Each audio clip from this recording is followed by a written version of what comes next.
Assalamu alaikum dear viewers. Welcome to our platform Future with Pakistan Forces and the Best Pak Forces Academy. AFNS की तैयारी कहाँ से करें? AFNS की तैयारी कैसे करें? क्या AFNS की प्रिपरेशन किसी बुक से हो सकती है? डोगर की बुक के बारे में क्या ख्याल है? या और जितनी भी मार्केट में पब्लिशर्स की बुक्स हैं इनके बारे में आप क्या ख्याल है? अकेडमी कौन सी ज्वाइन करनी चाहिए? अकेडमी ज्वाइन करनी चाहिए या नहीं? इसके बारे में बहुत सारे स्टूडेंट्स के क्वेश्चन हैं। हर वो कैडेट्स जो AFNS के लिए अप्लाई कर रहा है या जो AFNS में अप्लाई करने का जिसका माइंड है उसके माइंड में ये क्वेश्चन आ जाता है कि AFNS की तैयारी कैसे करें, कहाँ से करें। तो चलते हैं जी अपने इस टॉपिक्स की तरफ। इन सारे क्वेश्चन को मैं इस वीडियो में कवर करने की कोशिश करूँगा। मैं अपना तारुफ करवाता जाऊँ। फ़रियाद बसूम, द बेस्ट पाक फोर्सेज अकेडमी पतोकी से।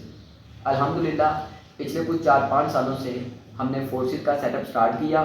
डिस्ट्रिक्ट कसूर, डिस्ट्रिक्ट कुकारा में इस सिस्टम पर काम करने वाले ये वाहद और इकलौता अदारा है। जहाँ तक मैं अपने सेटअप का इंट्रोडक्शन करवाता जाऊँ तो अल्हम्दुलिल्लाह हमारे बेस्ट और हाईएस्ट रिकमेंडेशन रेट रहे हैं अपने टाउन में।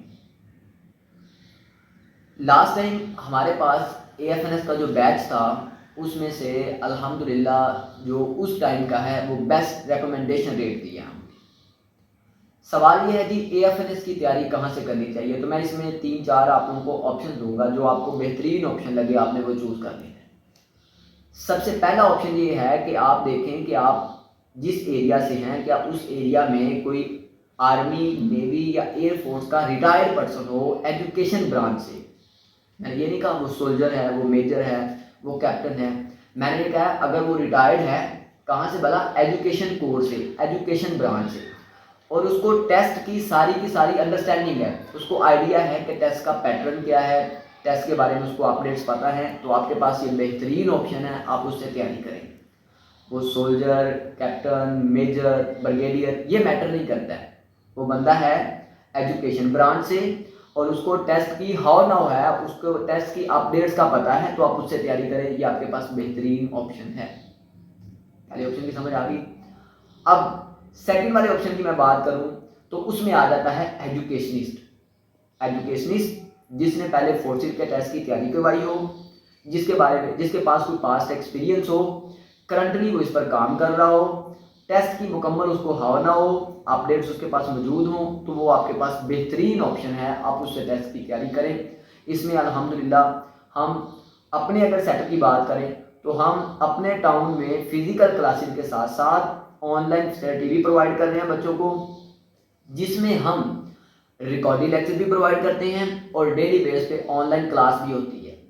अगर आप इंटरेस्टेड हैं तो आपकी स्क्रीन पर एक व्हाट्सएप नंबर चल रहा होगा, आप इस पर कॉन्टैक्ट करें, हम आपको सारी डिटेल्स भी प्रोवाइड करेंगे और आपको अपने पेड ग्रुप में भी ऐड करेंगे। दूसरा ऑप्शन आ गया। अब हमारे पास आने का आपको एडवांटेजेस क्या है। सबसे पहला आपको बेनिफिट ये मिलेगा कि हम आपको हर सब्जेक्ट का सेपरेट टीचर प्रोवाइड करेंगे, सब्जेक्ट स्पेशलिस्ट। बहुत सारे एजुकेशनिस्ट तैयारी करवा रहे हैं, उसमें वो वन आर्मी एक बंदा है, वो इंटेलिजेंस भी करवा रहा है आपको, वर्बल नॉन वर्बल, वो एकेडमिक्स में फिजिक्स भी, केमिस्ट्री भी, बायो भी, इंग्लिश भी और पर्सनैलिटी डेवलपमेंट भी वो करवा रहा है। ये अपनी नोयत का वाहिद ऐसा प्लेटफॉर्म है जो ऐसा काम नहीं करता है, यहाँ पे सब्जेक्ट स्पेशलिस्ट ही काम करवाते हैं, क्योंकि ये जस्ट लाइक एंटी कैट तर्ज का इसमें आपको एकेडमिक्स करवाना पड़ता है।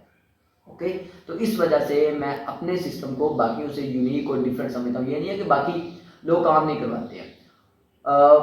मैंने ऑब्जर्व भी किया है, आप लोग भी मार्केट में हैं, तो अल्हम्दुलिल्लाह ये इस हवाले से ये एक यूनिक सिस्टम है। ऑनलाइन और फिजिकल दोनों वे में हम क्या करते हैं, सब्जेक्ट स्पेशलिस्ट प्रोवाइड करते हैं। थर्ड ऑप्शन की अगर मैं बात करूं तो वो स्टूडेंट्स जो समझते हैं कि फाइनेंशियली वो इतने स्टेबल नहीं है, लेकिन उनके मार्क्स अच्छे हैं और उनको लगता है कि जी वो खुद से अच्छे टेस्ट की प्रिपरेशन कर सकते हैं। वैसे इस टेस्ट की खुद से प्रिपरेशन करके हो सकता है मौजूदा तौर पर आप टेस्ट पास तो कर लें, लेकिन आपकी टेस्ट की जो परसेंटेज है वो इतनी अच्छी नहीं होती कि आप मेरिट में क्वालिफाई कर सकें। बहुत सारे बच्चे होते हैं उनके मार्क्स अच्छे होते हैं, वो टेस्ट पास करके फिर वो परेशान होते हैं कि हमें कॉल नहीं आई। तो होता क्या है, उनके टेस्ट के अंदर मार्क्स बड़े कम होते हैं, वो पास तो कर लेते हैं लेकिन उनकी परसेंटेज बड़ी कम होती है। ठीक है, तो आपने ये गलती नहीं करनी है। तो वो स्टूडेंट्स जिनको फाइनेंस का प्रॉब्लम है और वो ये चाहते हैं कि हम खुद से तैयारी कर लें, तो वो इस व्हाट्सएप नंबर पर जो है ना कांटेक्ट करें और हम उनको एक सेपरेट ग्रुप के अंदर ऐड करेंगे, जहाँ पे हम उनको नोट्स और डिटेल बाकी फ्री ऑफ कॉस्ट प्रोवाइड करेंगे, ताकि वो बच्चे क्या कर सकें, तैयारी करके अपना टेस्ट क्लियर कर सकें। अगेन उनकी वैसी तैयारी तो नहीं होगी जिस तरह हम अपने पेड कोर्सेज में सारी करवा रहे हैं, लेकिन हम उनको प्रीसाइज मटेरियल प्रोवाइड कर देंगे। तो ये तीसरा ऑप्शन है आपके पास, ठीक है। अब मेरे बेटा मैं बार बार आपको ये कह रहा हूँ कि ये 17 ग्रेड की कमीशन बेस्ड जॉब है, इसके टेस्ट को आप इतनी ही इंपॉर्टेंस दें जितनी ये टेस्ट डिजर्व करता है। तो आपने इन 3 में से कोई एक ऑप्शन चूज करता है। मैं ये सुजेस्ट करूंगा कि आप सेकंड वाला ऑप्शन चूज करें। उसमें भी मैं ये नहीं कहता हूँ कि मैं अपने सिस्टम की तारीफ करूँ कि आप इधर ही आइए, आप आए हमारे पास, आप हमारा डेमो लेक्चर्स लें। अगर आपको पसंद आता है तो आप फी पे करके ऑनलाइन या फिजिकल हमारी क्लासेस को ज्वाइन कर सकते हैं। इंशाल्लाह नेक्स्ट एक वीडियो क्लिप में मैं आपको बताऊंगा AFNS का मेरिट कैसे बनता है। वो स्टूडेंट्स जिनके मार्क्स 60, 65, 70% है, उनको टेस्ट देना चाहिए या नहीं देना चाहिए। और मैं ये भी बताऊंगा कि लास्ट टाइम 1000 वाले एक बच्चे की सिलेक्शन क्यों नहीं हुई और जो 600-700 नंबर वाला एक बच्चा था उसकी सिलेक्शन कैसे हो गई। ठीक है, तो फिर मुलाकात होती है, दुआ में याद रखिएगा। अल्लाह हाफिज़।